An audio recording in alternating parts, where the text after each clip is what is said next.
Bonjour à tous et bienvenue dans cette nouvelle vidéo.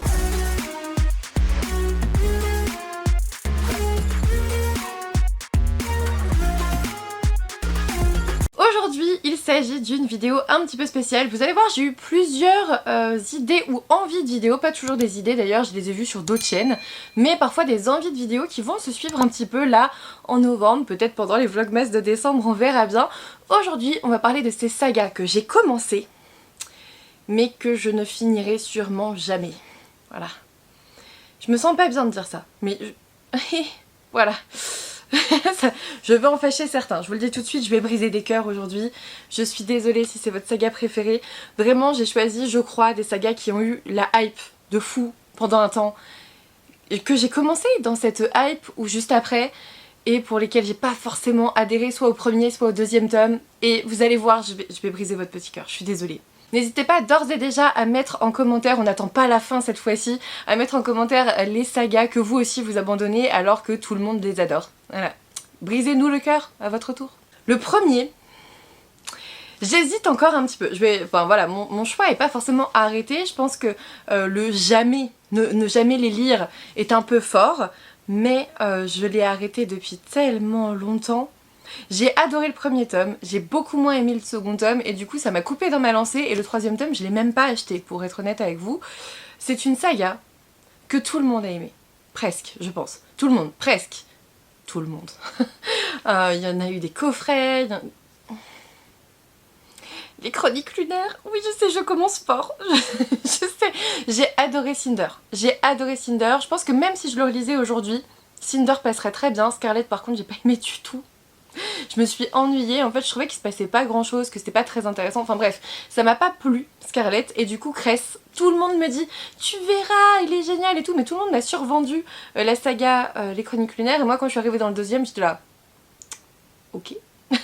Alors tout le monde me dit Cress tu vas voir il est trop bien, sauf qu'à force ça devient vieux tout ça, on est sur du novembre 2013. Voilà, ça fait 10 ans, ça fait 10 ans. Après c'était noté suite du premier tirage février 2017. Peut-être que moi du coup celui-là il date plutôt de 2017, mais parce qu'il a été réimprimé. Mais Cress je l'ai pas. Et pour l'avoir dans cette collection là je vais devoir chercher. Et je sais pas si ça vaut le coup en fait. Je sais pas si j'ai envie de reprendre cette saga. Je dirais, vu que je l'ai mise dans cette vidéo, je dirais que bah non, pour moi cette saga elle est terminée. Je la porte pas plus que ça dans mon cœur. De toute façon, je me souviens pas du tome 1 ou du tome 2. Si, c'était des belles réécritures, mais... non, enfin, le Scarlet, j'ai pas aimé du tout. Vraiment. Et en fait, je pense que j'ai loupé le coche pour cette saga. Je pense que vraiment, si j'avais tout lu d'un trait comme je le fais maintenant. Maintenant j'ai appris de mes erreurs. Maintenant quand je commence une saga je la termine dans l'année, presque. Presque. Mais en vrai j'essaye d'apprendre de ça et de continuer dans la saga. Par exemple, il y en a dedans, j'en ai lu pas mal de tomes cette année. Vous allez voir, bon au moins je sais que j'en veux plus, tu vois, c'est déjà ça. La série qui reste Cress, Levana, Winter... Je suis dégoûtée parce que c'était une saga que je pensais adorer, que j'ai adoré avec Cinder.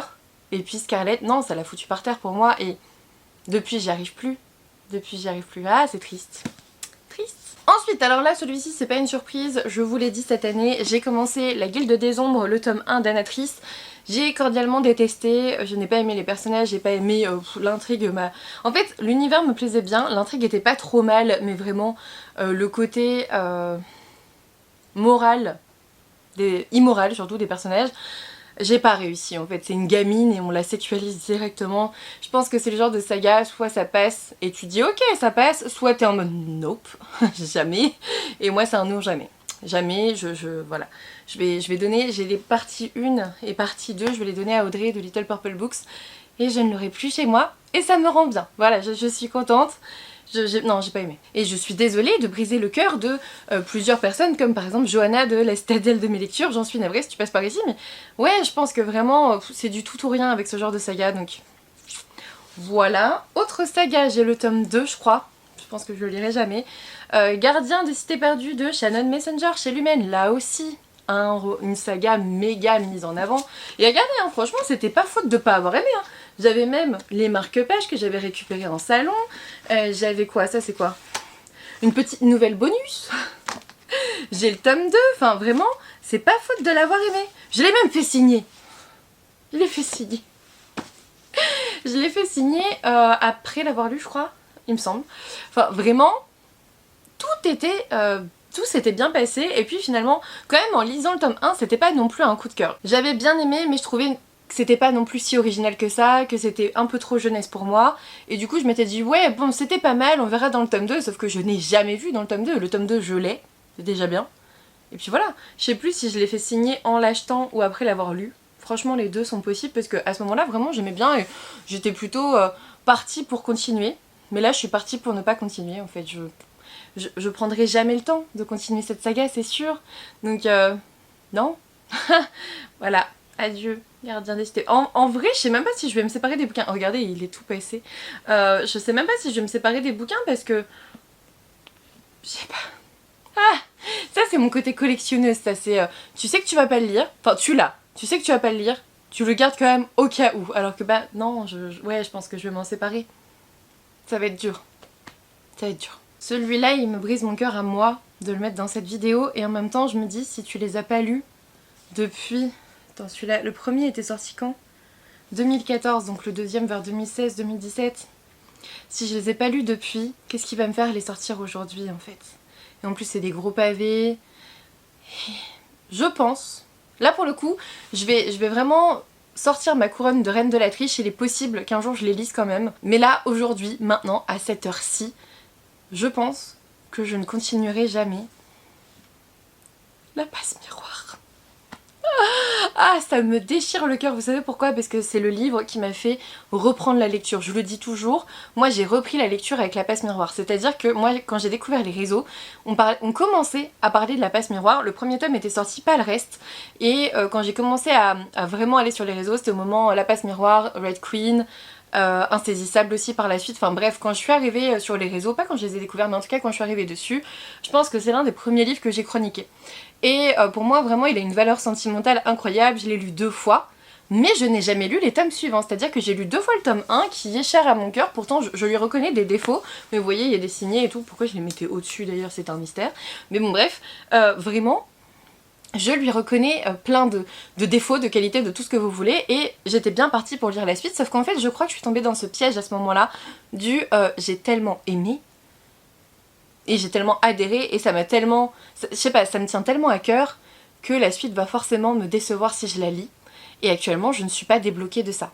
C'est-à-dire que à force d'entendre tout le monde dire ah le 4e tome, gna gna gna gna gna, bah moi j'ai même pas lu le 2e en fait. Je les ai hein. J'ai tous les tomes, j'ai 2, 3, 4, ils sont signés jusqu'au 3, ils sont tous signés. Vraiment là j'avais bravé, regardez, ils sont tous signés sauf le dernier parce que maintenant il y a des files d'attente beaucoup trop importantes, mais ils sont tous signés. Et là je suis en train de vous dire, je pense que je finirai jamais cette saga. Je vous jure, je me sens mal. Je vais arrêter cette vidéo, ça me fait plus de mal que de bien. Non vraiment, je vais pas m'en séparer tout de suite. Mais honnêtement, je suis pas sûre de la continuer un jour. Et ça fait mal. Continuons de briser des cœurs. Allons-y. Phobos, j'ai lu le tome 1 que j'ai beaucoup aimé à l'époque. Et j'ai lu le tome 2 un peu trop tard. Et du coup j'arrivais pas à raccrocher tous les wagons entre le tome 1 et le tome 2. Et j'ai même pas trop apprécié le tome 2. Et en fait ce qui m'a fait me dire allez on continue la saga quand même, c'est qu'en fait ce tome 3, j'ai attendu 2 heures pour le faire dédicacer parce que j'avais lu le tome 1, j'avais adoré, j'avais pas encore lu le tome 2 mais je l'avais à la maison et j'ai vu que Victor Dixon, je me souviens c'était à Montreuil, j'étais avec ma petite sœur, ça devait être l'un des premiers Montreuil que j'ai fait. Il était là avec son... Bon peut-être pas le premier bref, il était là avec son tome 3 et je m'étais dit waouh j'adore cette saga, je le veux et tout, je l'ai fait dédicacer, on a mis 2 heures, ma sœur m'a même obligée à prendre une photo avec lui tellement elle était en mode bah non, on vient d'attendre 2 heures pour le voir, je te jure que tu vas prendre ta photo. C'était beaucoup trop drôle. En fait c'est ça, c'est toujours ce côté sentimental du oh il est plein de souvenirs et qui me font toujours rire et en même temps j'ai plus envie de le lire, j'ai plus envie de lire cette saga. Je sais pas si elle a bien vieilli ou pas, mais moi je sais que le premier tome j'avais bien aimé, le 2e tome pas vraiment. Pas vraiment, j'en garde pas un très bon souvenir donc je me dis le 3e bah pourquoi j'irai en fait. Pourquoi j'irai maintenant? Je sais. Je sais que je brise des cœurs. Mais en plus je peux regarder. Ah 2016. Bah voilà. 2016. Salon de Montreuil 2016. C'est à ce moment là. Donc du coup en fait je vais pas m'en séparer mais je le lis. Pas pour l'instant. Mais pour l'instant je suis pas prête de le lire. Genre probablement jamais. C'est dur. Le recensement de cette palle est difficile. Ensuite, alors ceux-là, je les estime déjà sortis de chez moi alors qu'ils sont toujours chez moi. Blackwater, là j'ai pris le tome 3 parce que c'est le premier que j'ai trouvé, de Michael McDowell. Clairement, je ne veux plus continuer cette saga, j'ai lu jusqu'au tome 4, je crois. Ah, j'arrive pas, vraiment. On nous l'a vendu comme quelque chose d'un peu frissonnant, d'un peu spooky, ça l'est pas du tout. Bon, pour moi, c'est trop vieux, c'est inintéressant. Peut-être qu'avant c'était intéressant, maintenant ça ne l'est plus avec tout ce qu'on a lu depuis. Je n'y arrive plus. Vraiment, celui-ci, ça me fait pas mal du tout, je suis très contente. Vraiment. Ensuite, je l'ai pas encore annoncé aux filles. J'ai changé d'avis. Je l'ai pas encore annoncé aux filles. En fait, si vous voulez, il y a une saga cette année qu'on a lue en lecture commune avec Marie Mirazumchi, Anaïs de Sienna Book et Audrey de Little Purple Books. Et, ou la patte graphique d'ailleurs maintenant. C'est The Inheritance Games. J'ai bien aimé le tome 1, j'ai vraiment bien aimé le tome 2, le tome 3 pour moi était de trop. Et là il y en a un quatrième qui sort, on avait dit ah on se le lirait en lecture commune comme on s'est fait toute la saga, j'étais en mode ouais.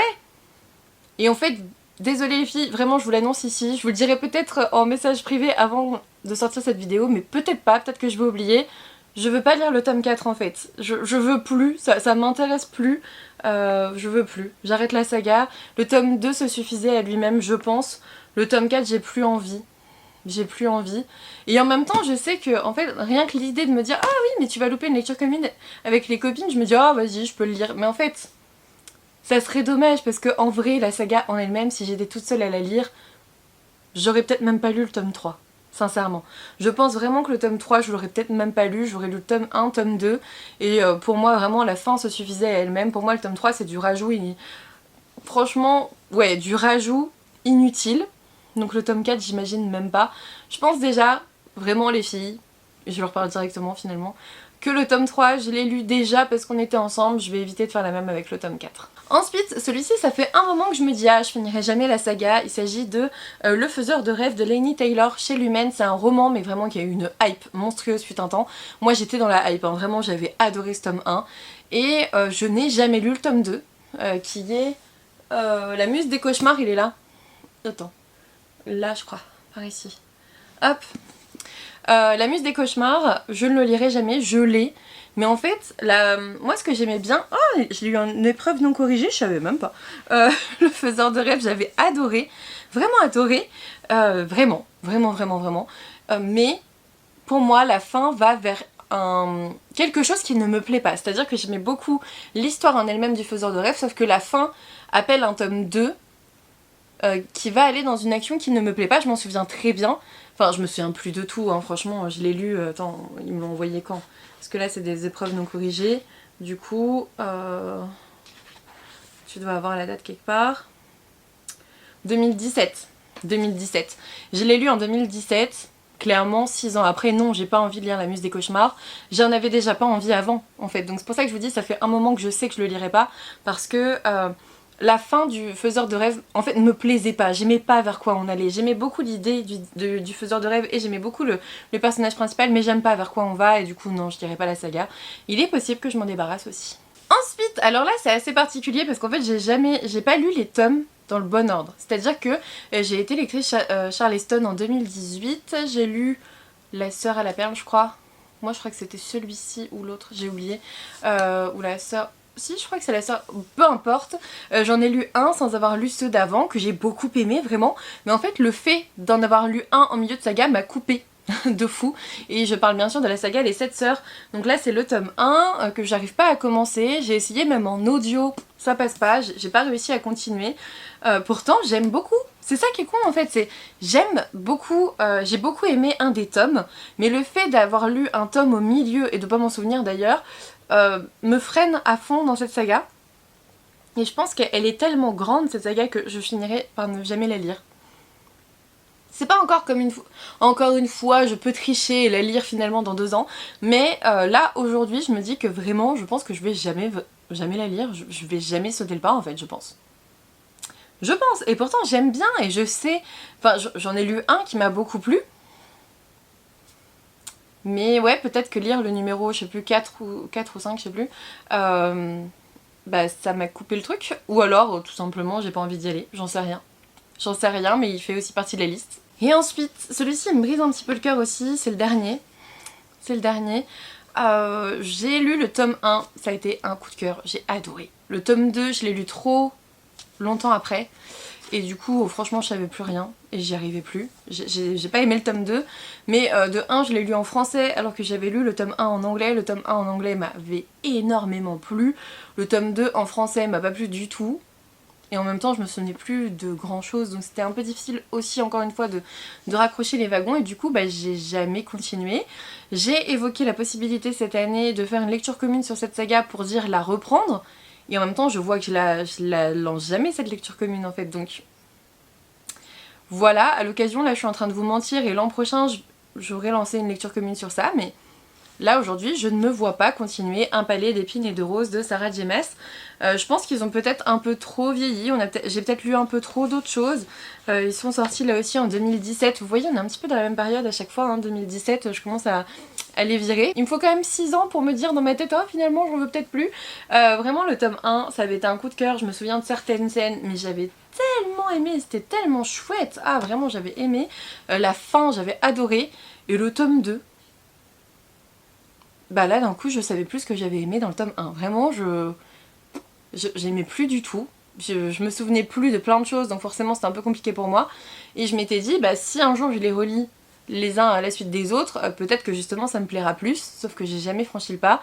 Et aujourd'hui, à cette heure, je peux dire que je ne les lirai probablement jamais. On verra si je mens, l'avenir seul nous le dira. Je suis pas prête à m'en séparer non plus, mais je pense que je ne le lirai pas. Du coup, voilà pour cette vidéo sur les sagas que je ne terminerai probablement jamais, même si vous les avez tant aimées. Je sais que j'ai brisé pas mal de cœurs aujourd'hui. J'ai déjà brisé le mien, hein, c'est déjà pas mal. Vraiment, il y a certaines sagas où je m'étais jamais posée en me disant « Manon, soyons honnêtes, tu la liras jamais ». C'est vraiment quand je me suis dit « Ah, je vais faire cette vidéo et tout ». Je sais plus chez qui je l'ai vu. Je l'ai vu chez plusieurs booktubers ces dernières semaines. Peut-être que la dernière que j'ai vue c'était Louise. Peut-être de Rêve ta vie en lecteur, je sais plus. Mais vraiment, il y en a, enfin voilà, c'est une vidéo qui est pas mal reprise ces derniers temps. Et en fait, je m'étais dit, ah, ça serait cool que je m'interroge. Mais quel crève-cœur. Vraiment, je me suis posée devant ma bibliothèque en disant, bon, quelle saga j'ai plus envie de lire. Et en fait, ils me sont apparus, mais tout de suite. Et c'est ça qui est assez drôle. Je pense qu'avant, je voulais pas voir cette vérité en face, mais en me mettant devant ma bibliothèque et en me posant la question, je me disais, celui-là, ça allait vite en fait. Vraiment, ils ont popé en dehors de la bibliothèque. Et je trouve ça assez fascinant, comme parfois, on n'a pas envie de se poser ce genre de questions en fait. Parce que dès que tu te la poses, t'as la réponse. Donc en fait, tu sais. You know. Tu sais lesquels tu veux plus lire. Donc voilà, je pense qu'à un moment donné, un tri de pales sera intéressant. En recensant peut-être les livres, je pourrais trier un petit peu. D'ailleurs, c'est ce qu'on fait un petit peu lors des débuts de certains lives sur Twitch. On fait un tri de piles à lire parce que j'essaye de les recenser, c'est-à-dire de tout mettre sur Livre Addict pour voir combien j'en ai. Courage à moi. Mais en tout cas, ceux-ci, bah, je vais pas les mettre dedans parce que pour moi, je ne les lirai jamais. Donc je les sors de ma palle, officiellement, tout en les laissant un petit peu au cas où. C'est n'importe quoi. C'est n'importe quoi. J'espère en tout cas que cette vidéo vous a plu. N'hésitez pas à me dire si vous avez vous aussi des sagas que vous avez abandonnées malgré la hype, malgré la vie des gens. N'hésitez pas à me dire tout ça en commentaire, à me laisser un petit pouce bleu, à vous abonner si ce n'est toujours pas fait. Et puis moi je vous dis à bientôt pour une nouvelle vidéo. Doesn't matter where we go and destination unknown. I don't care where the motor stops. Cause when I want it, then I want it. Yeah, I want it, oh I want it, let's go. Look around, where's the people at? I want a taste of the good life, hit me with it.